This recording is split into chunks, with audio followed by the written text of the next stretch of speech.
श्रद्धा भक्ति बढ़ाओ। अपने इष्टदेव जी से, इष्टदेव जी की महिमा गाते हुए, उनके गुण गाते हुए आखिर में कुछ प्रेमी का जी चाहता है कि मैं भगवान से मांगू। ये कोई स्वाभाविक बात है, शारीरिक रूप में भी होता है। मां से किसी से भी प्रेम करो, कुछ मांगोगे, क्यों ऐसा मैं स्वाभाविक कहूंगा।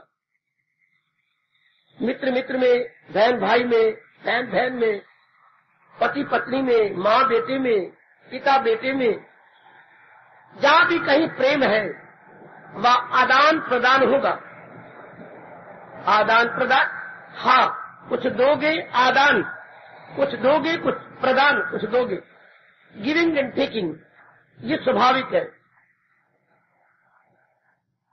क्या हम इसे प्रेम का आधार कहें? नहीं, ये प्रेम का आधार नहीं है। ऐसे नहीं हम कहेंगे। कईयों को गलतफहमी है, हटा दीजिए गई। आदान प्रदान, लेना देना, गिवन एंड टेक, मेरे सजो मेरे देवियों, ये प्रेम का आधार नहीं है। बल्कि क्या कहे, ये प्रेम का प्रागट्य है। इस तरीके से हम अपने अंदर के ओवरफ्लो प्रेम को प्रकट करते हैं। जो एक दूसरे के प्रति हमारा प्रेम बढ़ता जा रहा है, बढ़ती बढ़ती क्या ले लेता है, छलकने लगा, तो ये लेना देना नहीं है, प्रेम का छलकना है। It is nothing but overflow of love, overflow of. जरा रुकिए, सोचना बच्चे, यह आदान प्रदान क्या है? ओवरफ्लो ऑफ लव, प्रेम का छलकना। शायद ये आधे किलो की डोलची होगी और मैं इसमें किलो डाल दूं तो पानी छलकेगा। इसे बोलते ओवरफ्लो करना, मेरे देवी छलकना। कंटेनर तो गए आधा किलो का, मैंने डाल दिया इसमें 1 किलो, तो छलके बिना रहेगा नहीं। मन इतना प्रेम सहता नहीं जितना हम बढ़ा लेते हैं। तो फिर क्या होता है, वो फिर आदान प्रदान में प्रकट हो जाता है। जरूरी है, गुजरी जिंदगी पर यदि आप नजर दौड़ाएं तो महापुरुषों का यह फरमान आप स्वीकार किए बिना रहेंगे नहीं। अब इधर भी उपासक अपने इष्टदेव भगवान जी से दिलो जान से प्रेम करता है।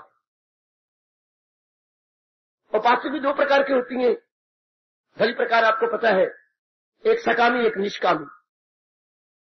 एक भगवान के का उपासना करती है कामना करके, एक भगवान के आप जैसे नेक जीव जो आगे बढ़ चुके हैं निष्काम भावना से, अपना कर्तव्य समझकर कि मेरा कल्याण इसी में, क्योंकि कामना पूरी करवा के आपने देख लिया है, कुछ सिवाय मन की भूल भुलैयों के कुछ हाथ नहीं आता। कुछ हाथ में आने का मतलब कामना पूरी करवाने के बाद मेरी सजों में देवियों तसल्ली नहीं होती,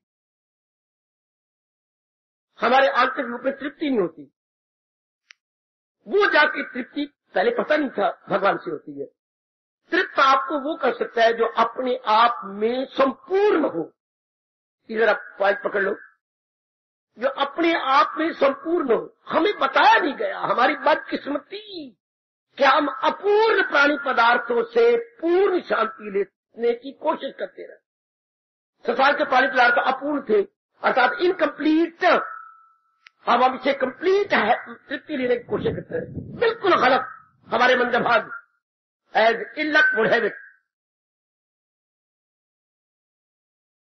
लेकिन जरा इसे पकड़ना महापुरुष के शब्द, अपूर्ण प्राणी पदार्थों से पूर्ण प्रसन्नता लेने की कोशिश की, जो कि असंभव थी। फिर भी उम्मीद के विरुद्ध उम्मीदें रखी, मुंह की खाते रहे। अब तो मैं हार्दिक बधाई दूंगा कि पूर्ण परमात्मा से आप पूर्ण तृप्ति लेना चाहते। This is the right proper way. पूर्ण परमात्मा से पूर्ण तृप्ति, अपूर्ण प्राणी पदार्थों से अपूर्ण तृप्ति। अपूर्ण तृप्ति नहीं कह रहे थे, थप्पड़ मारो अपने मुंह पर, मैंने शब्द कह दिया तृप्ति, अपूर्ण खुशी। फिर एक बात और क्लियर कर दूं अपने व्यास की, प्राणी पदार्थ अपने आप में खुशी नहीं दे सकते यदि आप उनकी चाहना न करें। तो चाहना करके आप अपने मन को विक्षेपता में डाल लेती हैं और उसकी प्राप्ति में वो विक्षेपता जो थी वो थोड़ी देर के लिए बंद हो जाके खुशी मिलती है। अपने आप कोई चीज आपको तृप्ति नहीं देती। एक एक चीज को लेकर बड़ा प्रसन्न है, लेकिन एक को वो बार बार ऑफर की जाती है, नहीं लेना चाहता, बार बार कहा जाता है, नहीं लेना चाहता। एक चाहता है मुझे मिले मिले, तो वो मिलेगी तो उसे खुशी होगी। एक नहीं चाहता, सारा संसार उसके पास जाए, वो नहीं लेगा। शाबाश, आप ध्यान में देख रही हैं। अगर आप शादी नहीं करना चाहते, कोई पिट मरे कि नहीं मैं शादी करूंगा आपके साथ, लेकिन आप कभी भी हाँ नहीं करेंगे। और एक तरसती है कि मेरी शादी कब होगी, उम्र होती जा रही है। तो संसार के प्राणी पदार्थ अपने आप में खुशी नहीं दे सकते। अगर हम न चाहें तो ये पॉइंट पकड़ लेना बड़ा जरूरी पॉइंट है। अगर आप न चाहे तो आपके लिए स्वर्ग भी किसी काम का नहीं। देवताओं ने ऋषियों के पास आके स्वर्ग की इच्छा प्रकट की, आइए, नहीं, हमें स्वर्ग नहीं चाहिए, हम जिस जात से आए हैं उसी जात में तलीन हो जाएंगे। चुप करके देवता अपना मुंह लेकर चले गए। और कई देव तरसती हैं स्वर्ग के लिए। कोई सिनेमा आपको ले चले और कहेगा 1000 रुपया दूंगा, आप चलिए मेरे साथ, आप थूक देंगे, नहीं। और कोई तरसता, यार आज मुझे अपने साथ सिनेमा ले चलना। अब आपके विचारे श्रीमान आपको कहे मेरे साथ सिनेमा चलिए, मैं क्षमा चाहूंगी, आप जानते हैं मेरे विचार, अच्छा चलो मैं मजबूर नहीं करता। और पहले आप, बाबा मैं ही मजबूर करती थी, बोर हो गई हो घर में बैठी बैठी, और आप वो तमन्ना ही नहीं रही, इच्छा नहीं रही, आपका एंगल ऑफ व्यू, आपकी विचारधारा एकदम बदलती जा रही है। तो यही निर्णय दे गए थे व्यास जी कि संसार के प्राणी पदार्थों में अपने आप में खुशी नहीं है। अगर चाह ना जाए, आप चाहती हैं थोड़ी देर खुशी मिल जाती है, फिर